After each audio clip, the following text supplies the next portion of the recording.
All right, welcome back. We will now open up the Q&A session for today's PsychedelX participant presenters.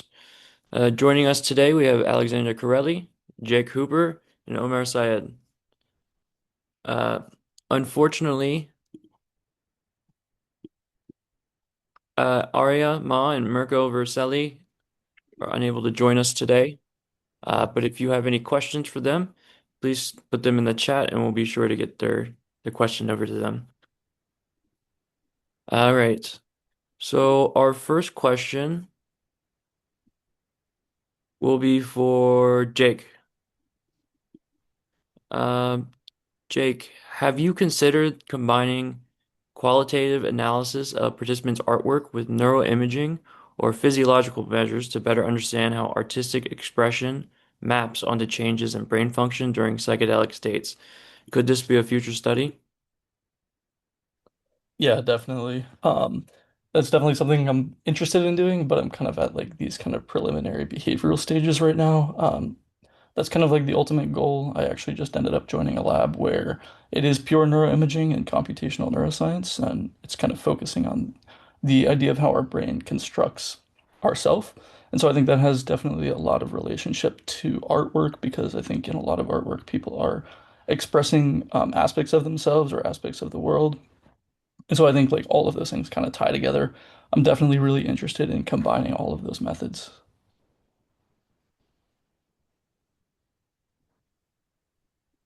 I guess our next question for you, Jake, would be what are some of the biggest methodological challenges in studying the aesthetic experiences under psychedelics, given how subjective and difficult to quantify they are?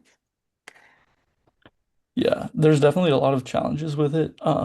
Currently, I'm working on kind of a first year project as part of my PhD program at the University of Oregon. I'm working with essentially a naturalistic data set where I'm having people who are planning to use psilocybin or who are using psilocybin at a regulated center since Oregon has psilocybin centers. So we're working with people to do self-portraits actually before, during, and after the psilocybin experience.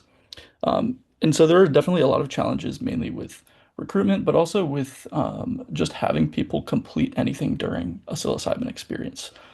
So the way that we're kind of getting around that is if people do it voluntarily, we just don't want anyone to have to feel pressured that they are, required to complete some sort of behavioral task during a psilocybin experience, since it is something that's a really sensitive experience. But for people who are more experienced or who are willing to explore that side of things during the experience, it generates really valuable data because drawings themselves are really rich, multi-scale, or multi-dimensional data. So with that data, hopefully I'm able to show that there are these systematic effects, and take something that's really qualitative and translate it into something that's quantitative. So there's always going to be inherent challenges to that because people have, of course, different cultural backgrounds, different abilities in their drawing. So trying to standardize these things, you're inherently going to lose a little bit of that aspect of it. But nonetheless, I think it's going to provide hopefully some really interesting data. So I'm hopeful. Yeah, that's certainly a challenge. Kudos for you for doing that. Oh, yeah, thank you. Yeah. All right, our next question is for Alexandra. Uh, from an audience member, they asked, in a therapeutic context, blurring the lines between waking reality, dreams, and medicinal spaces can be healing, but it can also introduce some psychological risks, particularly for individuals prone to dissociation. From a clinical perspective, how do you ensure the client has a grounded, stable psychological anchor in their day-to-day life? Oh, that's an interesting question. Um, I think the way that I want to respond to that is that most of us are dreaming every night, regardless of whether we're paying attention to them or writing them down or engaging our dreams or not. Um, so I'm not necessarily in my work like suggesting that we blur the lines between what is a dream and what is a psychedelic experience and what is waking reality, but rather that we approach these states with a level of equanimity in terms of their significance or their potential or healing capacity. Um, within our waking life, like how we can engage all of these different states. So, yeah, I haven't come across any research that has suggested that like engaging dreams is destabilizing, or could be destabilizing. Dreams themselves can be challenging because we have nightmares that can occur, anxiety dreams. So generally, like if we think in terms of the continuity hypothesis, those sorts of dreams that are uncomfortable or challenging are generally going to reflect a state that already exists in the waking state. So typically, it's not going to like introduce new material. It could, however, anything is possible. But yeah, I'm not suggesting that we blur the lines. I'm suggesting that we just also engage a process that is already occurring and bring that into our consciousness and engage our dream states for healing as well, alongside our work with psychedelics and alongside whatever therapeutic modality we're doing in our waking life.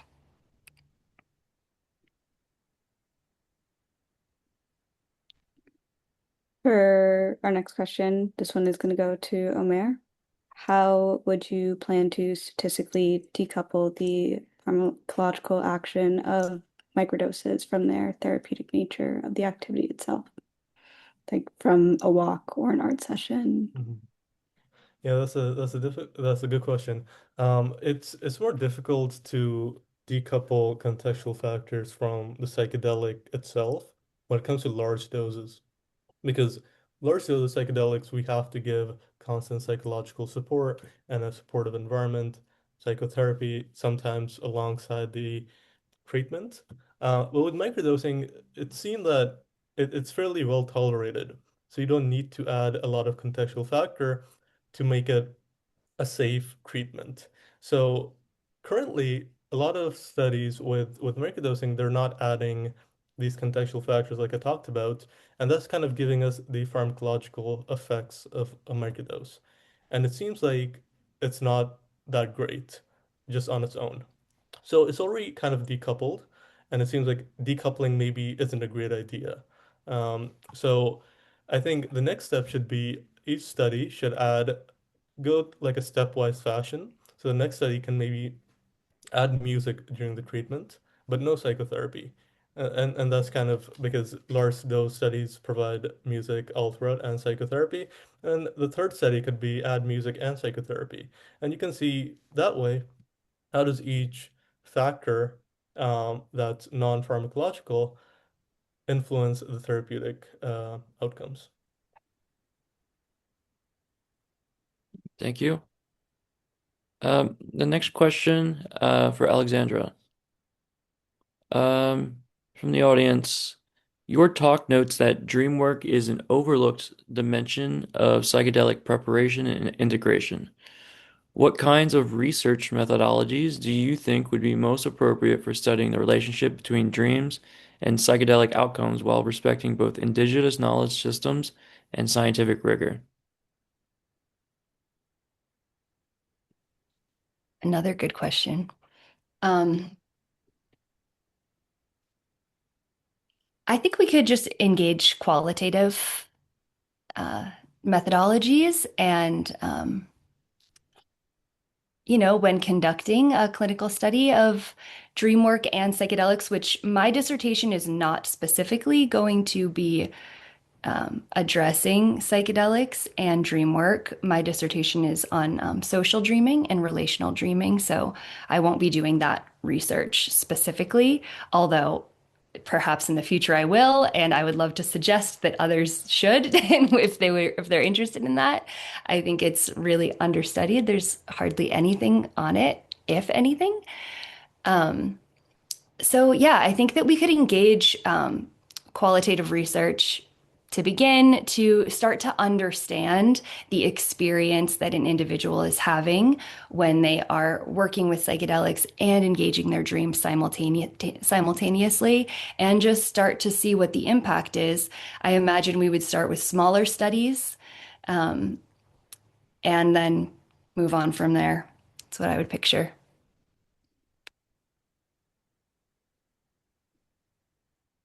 Our next question is going to be for Jake.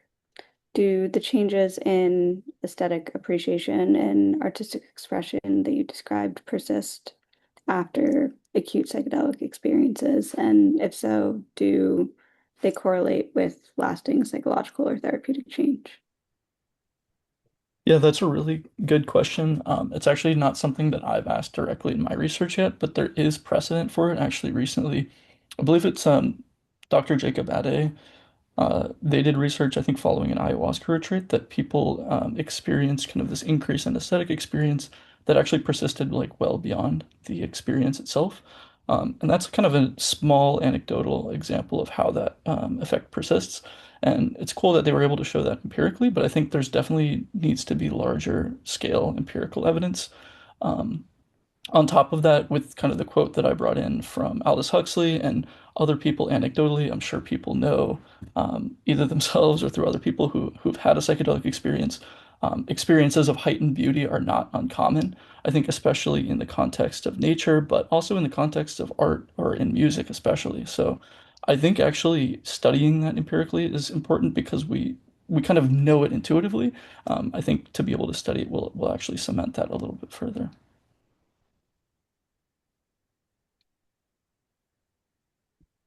Okay, I have a question for everyone.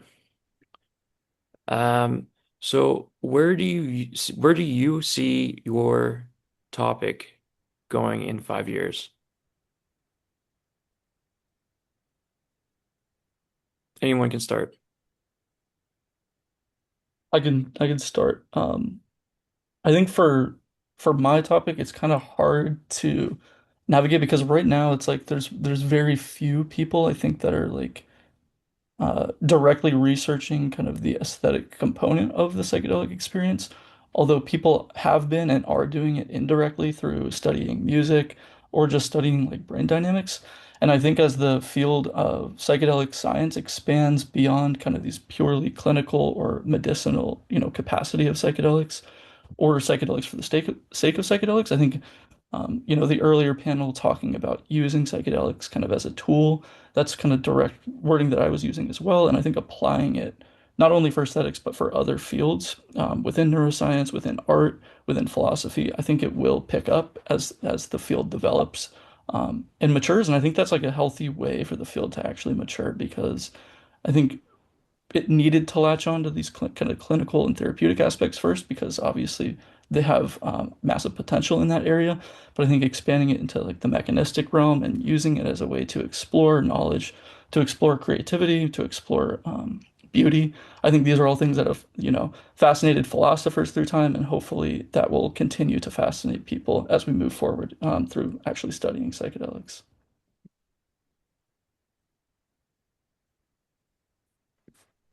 So, I would love to see some research done on the impact of working with our dreams alongside psychedelic therapeutic experiences, particularly alongside iboga and ayahuasca.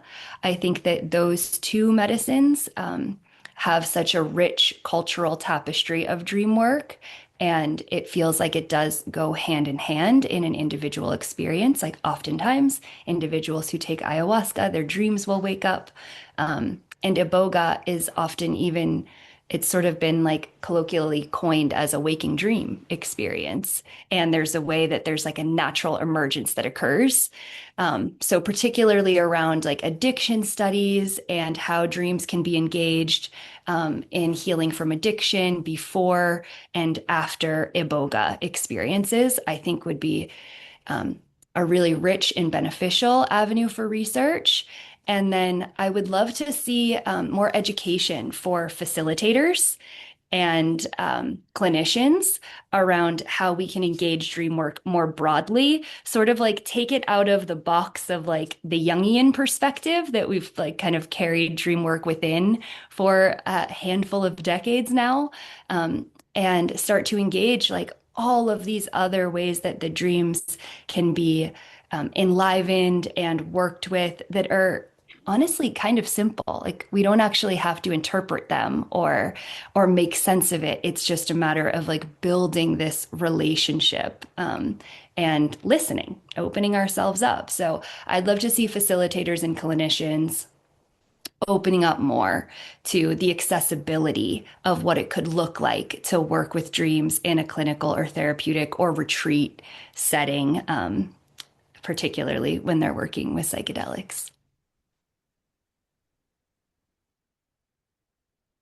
Um, I think well, it seems like psilocybin therapy is nearing regulatory application and may very well be approved in the near future.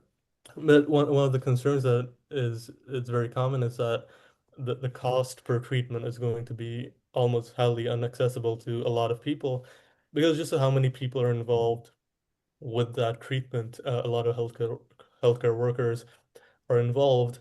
So I think over time we might see that if psychedelic therapy is inaccessible to the majority of people, um, there might be more research into microdosing, given that you could do that with very little supervision. And maybe microdoses can be kind of the next generation of antidepressants, for example, right? Because they essentially act like an antidepressant. They're very small doses, and the tolerability is much better than standard antidepressant medications. So I'm not sure if that will happen in the next 5 years, but maybe over time that might occur.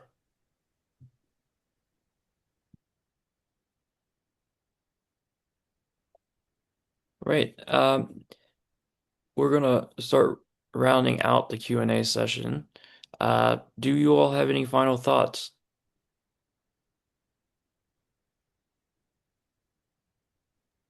Just thank you.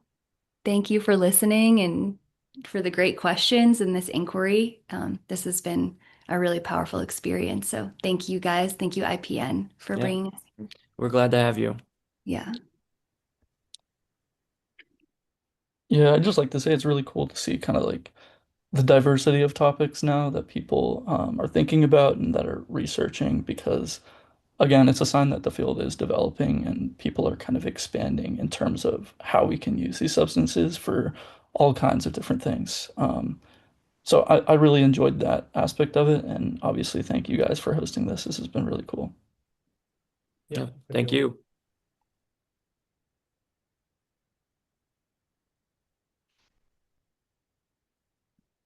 Omer? Oh yeah, I was just saying thank you all for organizing this very. I really like the entire format and structure of this event. Just beyond this event itself, just the talk sessions, the talk coaches, and everything really well organized and enjoyable experience. Okay. Well, thank you all for joining for the Q&A.